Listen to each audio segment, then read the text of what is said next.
할렐루야. 우리가 살아가면서 마주하게 되는 수많은 인생의 갈림길 속에서 우리가 선택을 어떻게 해야 할까 고민하게 될 때에 우리가 이 말씀 기억했으면 좋겠습니다.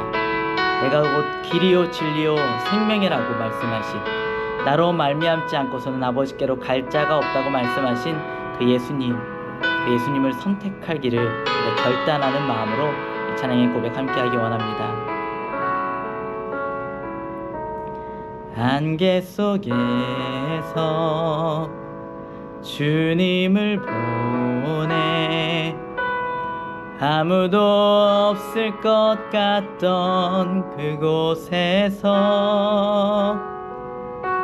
손 내미셔서 나를 붙드네. 길 잃고 쓰러져 가던 그곳에서 주 말씀하시네.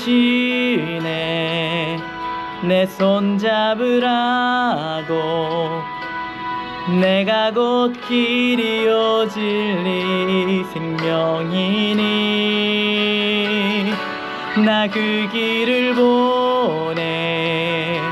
주 예비하신 곳 가는 길로 돌아서지 않으리. 예수의 길, 그 좁은 길 나는 건네. 주 손잡고 그 무엇도 두렵지 않네. 주님 주신 약속 내게 있으니 세상의 길, 그 험한 길 승리하네. 성령으로 그 무엇도 바라지 않네. 저 하늘에 내 소망 있으니.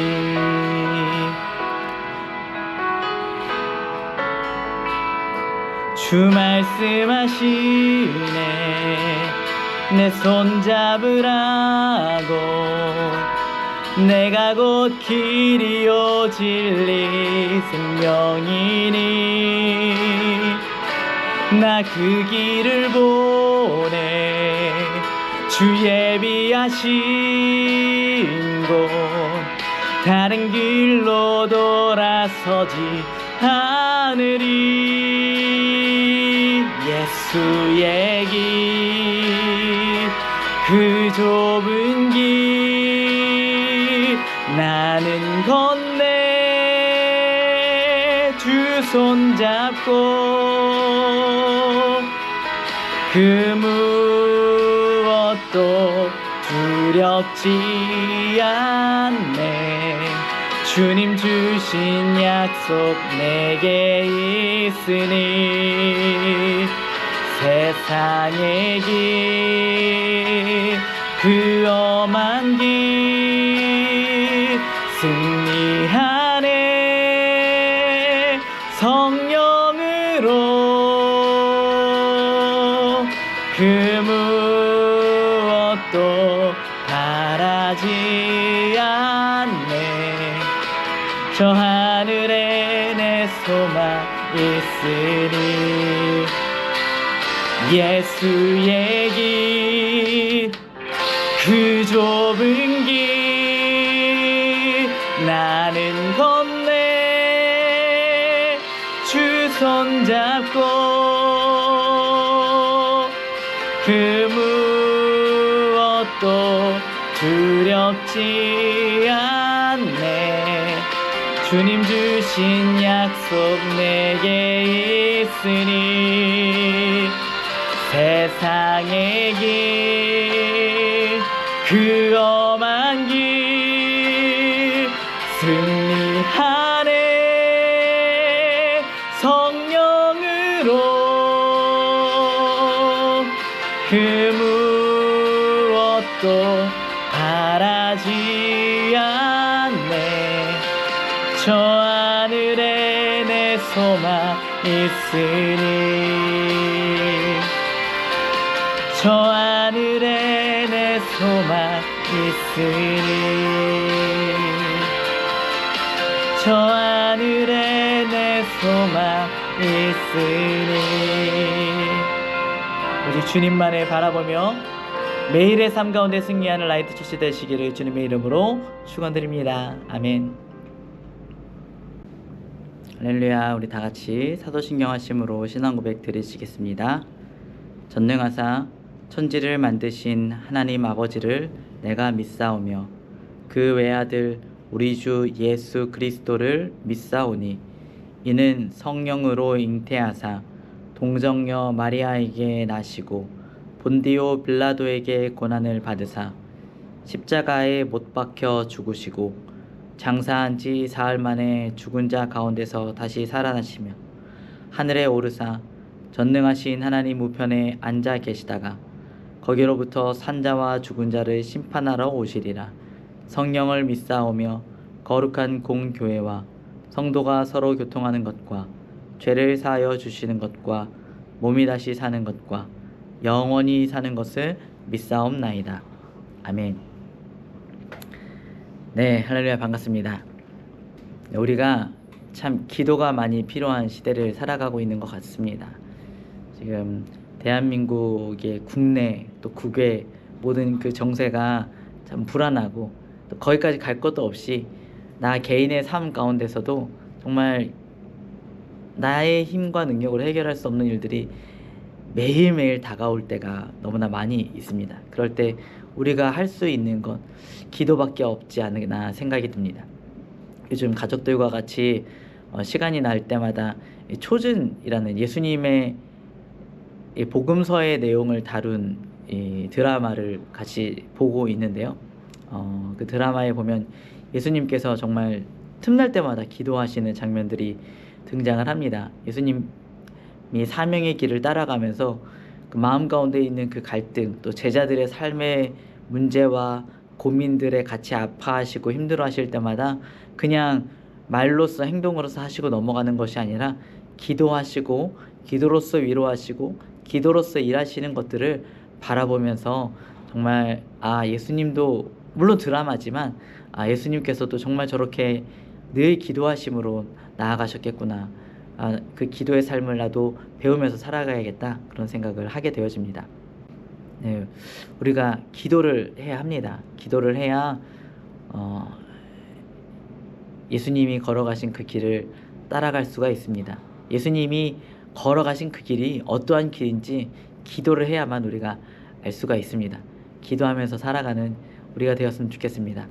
오늘 함께 살펴본 말씀에서 길이라는 거에 대해서 많이 생각하게 된 것 같습니다.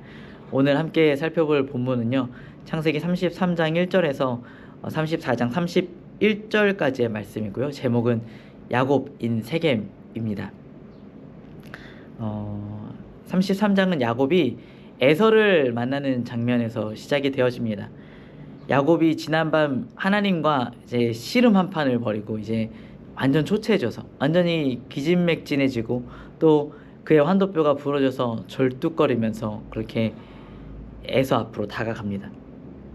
재밌는 것은 성경에서 야곱이 이제 하나님으로부터 새로운 이름 이스라엘이라는 이름을 받았는데 성경은 여전히 그를 야곱이라고 이야기하고 있습니다. 왜냐하면 야곱이 아직은 이스라엘같이 삶을 살아가지 못하고 있기 때문이 아닌가, 그런 생각도 해봅니다. 야곱이 에서를 맞이하는 그 장면들을 보았을 때 아직 야곱은 야곱이구나, 이런 생각들을 하게 됩니다. 31장 1절에서 2절입니다. 야곱이 눈을 들어보니 에서가 400명의 장정을 거느리고 오고 있는지라 그의 자식들을 나누어 레아와 라헬과 두 여종에게 맡기고 여종들과 그들의 자식들은 앞에 두고 레아와 그의 자식들은 그 다음에 두고 라헬과 요셉은 뒤에 두고. 야곱은 여전히 야곱입니다. 야곱은 에서의 군대를 보고요, 줄을 쫙 세웁니다. 그 줄은 누가 보아도요, 자신이 소중하게 세우는 순서입니다. 하나님께 새 이름을 받았지만 아직도 온전히 하나님을 신뢰하지 못하고 자신의 자식들까지도 차등을 두고 있는 모습을 보여주고 있습니다. 그리고 큰 각오를 하고 에서 앞에 엎드립니다. 모든 처분을 그에게 맡기죠. 근데 야곱이 가지고 있었던 불길한 예상과는 달리 에서가 그를 안아주고 눈물을 흘리면서 입을 맞춥니다. 화해와 용서의 제스처를 취하고 있어요. 그럼에도 야곱은 여전히 에서를 신뢰하지 못하거든요. 안심하지 못해요. 그래서 선물을 억지로 쥐어줍니다. 에서가 선물을 나도 가진 것이 충분하다 하고 거절하지만 아니다, 이걸 받아야만 한다 하고 강권해서 그 선물을 에서에게 맡깁니다. 약간 일종의 계약처럼 에서에게 선물을 주고 용서를 구하는 모습인 것 같습니다. 10절에 이렇게 기록되어져 있습니다. 야곱이 이르되 그렇지 아니하나이다. 내가 형님의 눈앞에서 은혜를 입었사오면 청하건대 내 손에서 이 예물을 받으소서. 내가 형님의 얼굴을 배운즉 하나님의 얼굴을 본 것 같사오며 형님도 나를 기뻐하심이니이다. 이 얼굴이라는 단어는 참 의미심장한 단어입니다. 야곱은 전날 밤 하나님의 얼굴을 보았어요. 그래서 그 장소의 이름을 브니엘이라고 짓기도 했습니다. 그런데 야곱이 에서의 얼굴을 보면서 당신의 얼굴이 하나님의 얼굴과 같습니다 라고 이야기하고 있습니다. 하나님의 얼굴을 보고서도 죽지 않았었던 야곱이 이제 에서를 보고서도 죽지 않았기 때문에 그 기쁨을 표현한 것이고, 여전히 하나님께서 에서 가운데서 역사하고 계시다라는 그런 의미로 이해할 수도 있을 것 같습니다. 그렇지만 이것은 야곱의 믿음의 표현임과 동시에 여전히 하나님의 얼굴을 본 것이 나의 생명을 구원받은 것에 대한 기쁨이다 라는 어떤 자기중심적인 신앙에서 벗어나지 못하는 야곱의 연약한 믿음을 보여주는 것입니다. 근데 우리가 야곱을 비난할 자격은 없는 것 같아요. 하나님을 만난 뒤에도 여전히 자기중심적인 신앙생활을 하고 있는 저의 모습이, 또 우리의 모습이 얼마나 많습니까? 하나님이 나를 도와주실 때는, 나한테 이득이 될 때는, 물론 하나님께서 우리에게 해주시는 것은 다 좋은 것이지만 내 생각에 나에게 이득이 되는 것일 때는 하나님은 좋으신 하나님, 그렇지 않을 때는 하나님 원망스러운 하나님, 이렇게 생각이 들 때가 참 많이 있는 것 같습니다. 저도 이 선교를 준비하면서 오스트리아에서 집을 얻을 때는 와, 하나님 역시 대단한 하나님, 나를 위해서 준비해 주셨습니다 이렇게 감사했다가도 지금 이렇게 또 비자를 받는 과정들이 지난하게 길어지니까 가끔 가다가 이게 원망하는 또 불안한 마음들이 생겨집니다. 물론 그 마음 길게 가지지 않으려고 또 기도하고 떨쳐버리지만, 그럴 때마다 내가 이렇게 간사하구나, 사람은 다 이렇게 하나님 앞에서 믿음을 경험했어도, 기적을 경험했음에도 간사한 마음을 버리지 못하는구나, 이런 생각들이 듭니다. 나에게 이익이 될 때만 하나님이 하나님이신 것이 아니라 어떠한 상황 가운데서도 하나님 되심을 인정하고 찬양하고 신뢰하고 따라가는 우리가 되어야 할 것입니다. 야곱은 여전히 자신을 위해서 눈물을 흘리고 안아주고 있는 에서를 믿지 못합니다. 그래서 에서가 내가 너를 호위해 줄 테니까 나와 함께 세일로 가자, 이렇게 이야기를 하지만 에서의 제안을 거절합니다. 형님, 제가 나중에 따라가겠습니다. 지금 당장엔 좀 힘들 것 같고 나중에 따로 형님 따라가겠습니다, 이렇게 이야기를 하고 결국에는 에서가 있는 곳으로 가지 않고 세겜 땅으로 갑니다. 이것은 에서를 향한 불신의 표현이기도 하지만 또 야곱의 삶의 방식이 에서의 삶의 방식과는 다르다는 것을 단적으로 보여주는 장면이기도 합니다. 야곱은 아직은 야곱입니다. 아직도 많이 변화받아야 합니다. 하지만 야곱은요, 이제는 이스라엘이 되기 위한 길 위에 올라섰어요. 아직 많이 부족하지만 지금 보았을 때는 야곱이나 에서나 별반 다른 것처럼 보이지 않지만 지금부터 가는 야곱의 길의 방향은 에서의 길의 방향과는 다른 방향인 것 같습니다. 에서와 같이 살아서는 안 됩니다. 지금 당장은 에서와는 비슷해도 5년 뒤, 10년 뒤에는 다른 모습이 되어야 합니다. 방향이 중요합니다. 방향을 잘 잡아야 돼요. 지금 내가 선한 것을 행할 능력이 없을지라도 선한 것이 무엇인지를 알아야 되고, 선한 것을 계속해서 추구하고 그렇게 살고 싶다라는 소망이 우리 안에 사라져서는 안 됩니다. 10번에 한 번이라도 내가 그것을 해봐야지, 그리고 한 번쯤은 해보는 그러한 노력들이, 그런 훈련들이 우리의 삶 가운데 계속해서 있어야 합니다. 이 세겜에 도착한 야곱은요, 헤브론에서 땅을 샀었던 아브라함처럼 그곳에서도 땅을 삽니다. 마치 아브라함이 그 자신의 후손들을 위해서 이 가나안 땅에 자신의 민족의 땅을 예비했던 것처럼 야곱도 이 세겜에 자신의 민족을 향한, 자신의 후손을 위한 땅을 정당한 값을 주고 땅을 구매를 합니다. 그리고 그곳에서 제단을 쌓고 하나님을 예배합니다. 그곳의 이름을 엘로헤 이스라엘, 하나님, 이스라엘의 하나님, 하나님은 이스라엘의 하나님이십니다 라고 고백하고 있는 것입니다. 이건 베델에서의 하나님과 야곱의 만남을 우리가 기억해야만 합니다. 베델에서 하나님으로부터 약속을 받은 야곱이 하나님께 이야기하거든요. 하나님, 내가 이 땅으로 다시 돌아오게 해주신다면 하나님 나의 하나님이 되실 것입니다 라고 약속했던 것처럼 야곱이 그 약속을 하나님 앞에 지키는 거예요. 하나님이 이제 정말 나를 이 땅으로 돌아오게 해주셨으니 하나님, 내가 정말 하나님으로 믿고 섬기면서 살아가겠습니다. 하나님께 한 그 약속을 내가 지키겠다 하는 그런 마음들이 우리 안에 있어야 하는 것 같아요.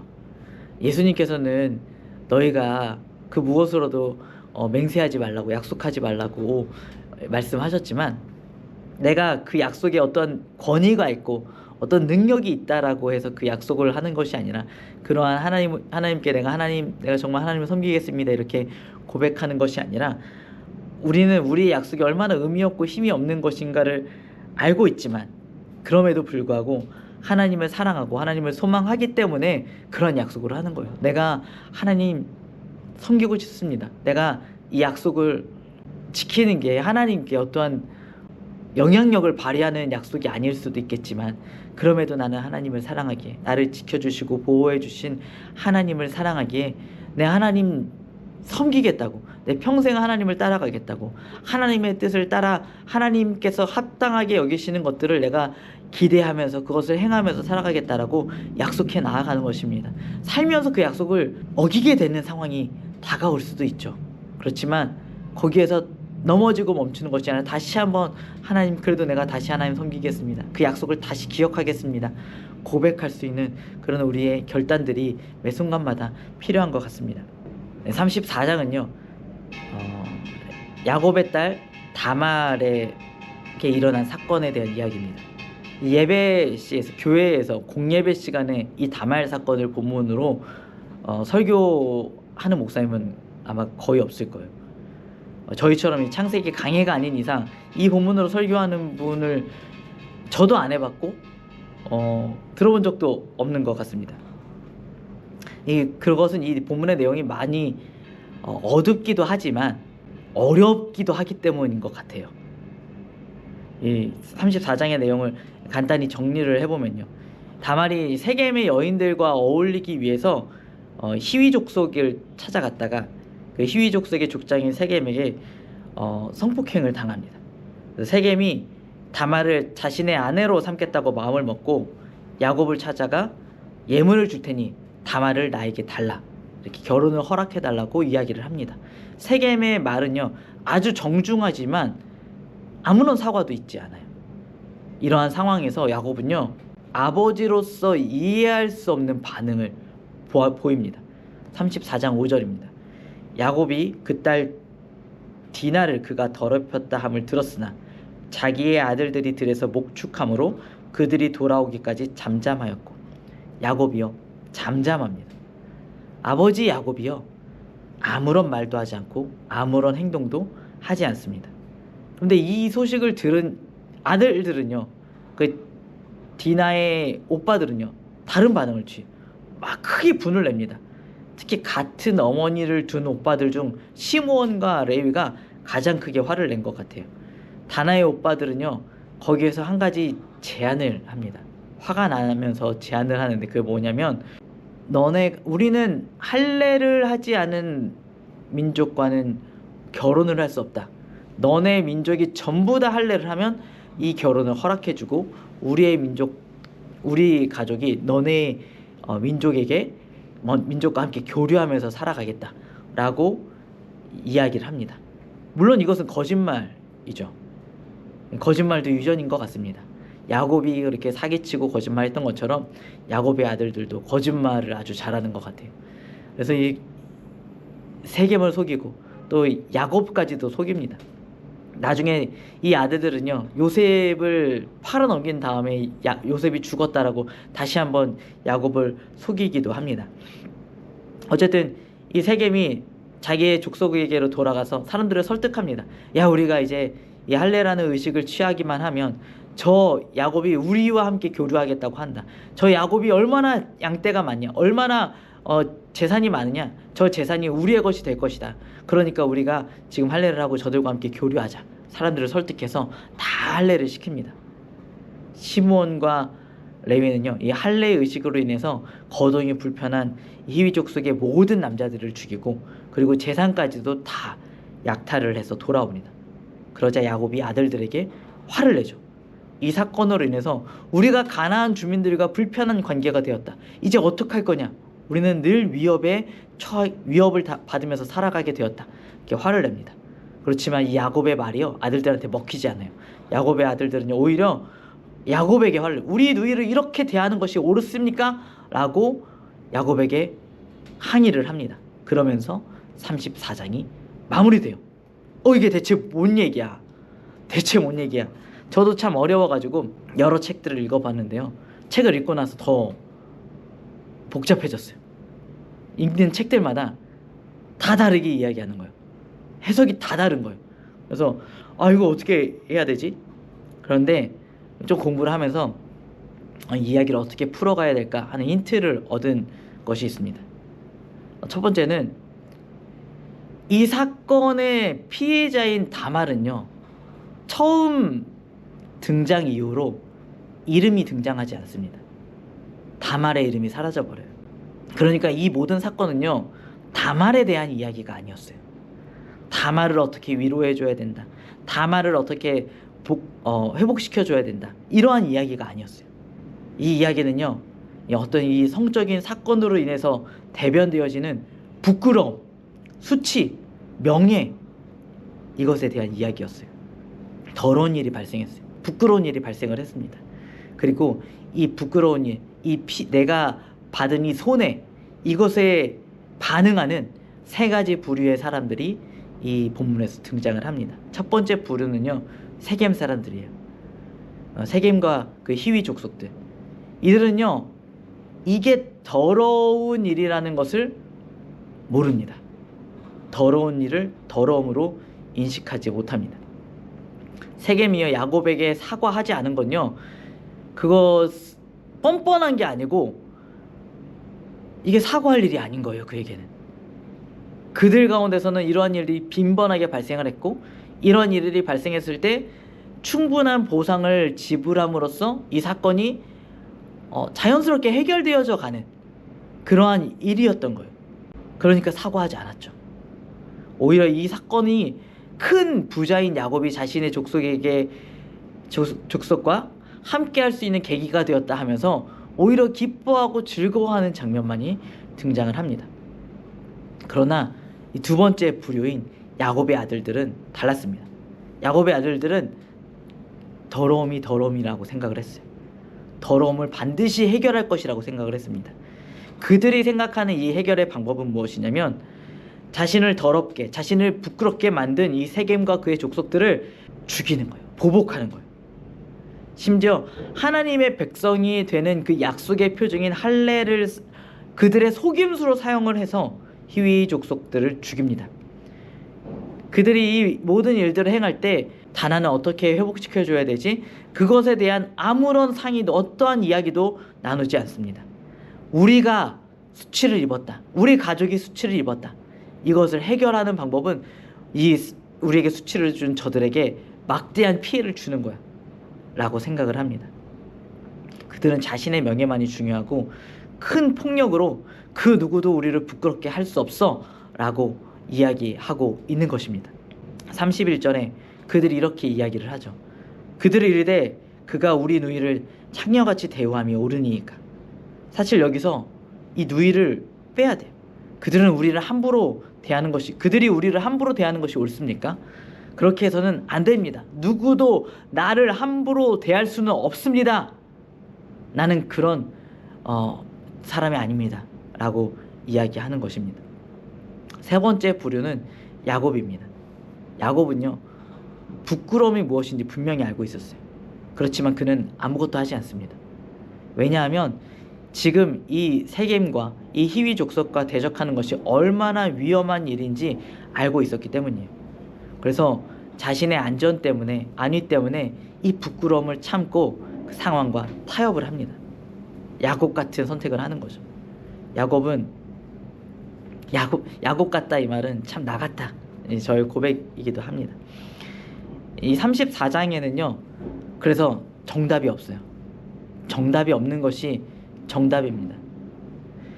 야곱이요, 에서와 다른 길을 선택한 것은 참 잘하는 것이에요. 그렇지만 야곱이 세겜에 가서도요, 이스라엘이 되는 길을 계속해서 선택해야만 했습니다.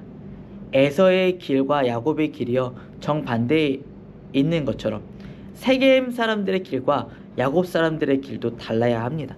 같은 곳에 살고 있다고 해서 같은 길을 걸어가서는 안 돼요. 우리가 같은 대한민국에 살고 있어도 우리는 믿음의 길을 선택하고 살아가야 합니다. 사람들은 자신의 명예를, 자신의 유익을, 자신의 쾌락을, 또 돈을 추구하면서 살아갈지는 몰라도요, 모든 사람들이 다 그렇게 그것들을 따라 살아간다고 할지라도 하나님을 믿는 우리들은 예수님을 믿고 예수님을 따라가는 삶을 선택해야만 합니다. 죄가 무엇인지도 모르고 살아가는 세겜 사람들과 같이 살아서는 안 됩니다. 또한 이스라엘의 삶의 방식을 따라간다고 하면서 정작은 세겜과 똑같이 자기를 위해서 살아가고 있는 야곱의 아들들처럼 살아가서도 안 됩니다. 또 이스라엘이라는 이상과 또 현실이라는 안전이라는 현실 사이에서 갈팡질팡하는 야곱처럼 타협하면서 살아가서도 안 됩니다. 매 순간 우리가 기도하면서 예수님이 걸어가신 길을 걸어가야만 합니다. 어렵고 힘들어도요, 성령으로 우리가 승리할 것들을 기대하고 바라보면서 우리가 십자가의 길을 선택해야만 할 것입니다. 그러한 십자가의 길을 매일매일 걸어가는 저와 여러분 되기를 주님의 이름으로 축원합니다. 기도하겠습니다. 하나님 감사합니다. 하나님께서 우리를 먼저 선택해 주시고 하나님 자녀 삼아 주심을 너무나 감사합니다.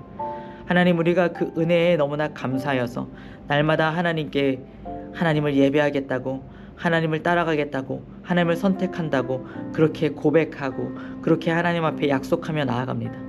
때로는 우리가 넘어지고 흔들리고 또 잘못된 길로 갈 때도 있지만 그 자리에서 다시 돌이켜서 하나님을 바라볼 수 있는 우리가 되게 하여 주시옵소서.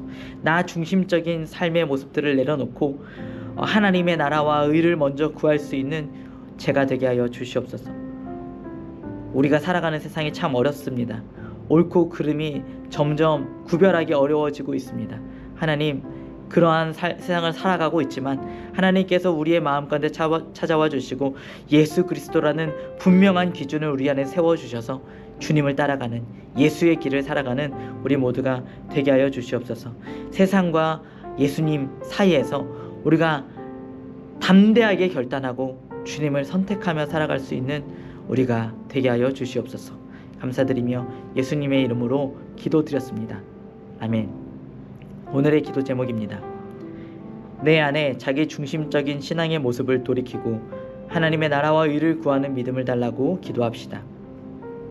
옳고 그름이 모호해지는 세상의 풍조 속에서 죄가 무엇인지 분명하게 분별할 수 있는 지혜를 구합시다. 세상의 길과 예수님의 십자가의 길 사이에서 결단할 수 있는 용기를 구합시다. 기도하겠습니다.